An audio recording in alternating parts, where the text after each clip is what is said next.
what makes us like the moral compass, the police of all these other countries? Well, that's a good question. I've thought about that a lot. Well, when did it start? Let's go back to when it started. It would probably be after World War II.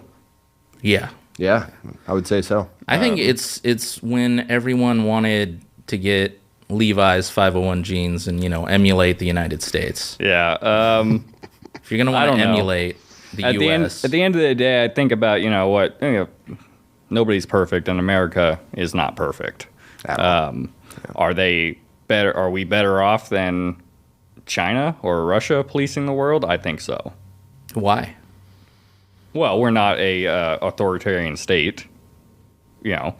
I think that some people would argue that based on all these protests. So yeah, right? I mean, a good portion of this country would argue that we are an authoritarian state right now. But I would say go over. I mean, to the Russia or indoctrinated China. people of the United States would call it an authoritarian. Yeah, but I would say if you really want to learn oppression, go to the Middle East. The immigrants flocking to the United States, even illegally, would say that the United States is not an authoritarian state. So, Yeah, they wouldn't want to be here if it was. yeah.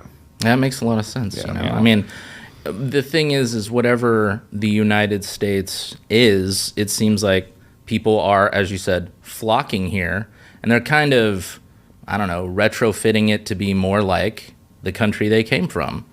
And Well, it's like California coming to Oregon, right? Like, Yes. You had Oregon, which hasn't voted conservatively since, the 1980s?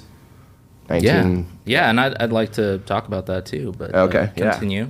Yeah, maybe related, maybe unrelated to when mail-in voting started, right? Yeah. It was right around the same time, which is interesting. There's a lot of evidence that there are a lot of fake votes in Oregon.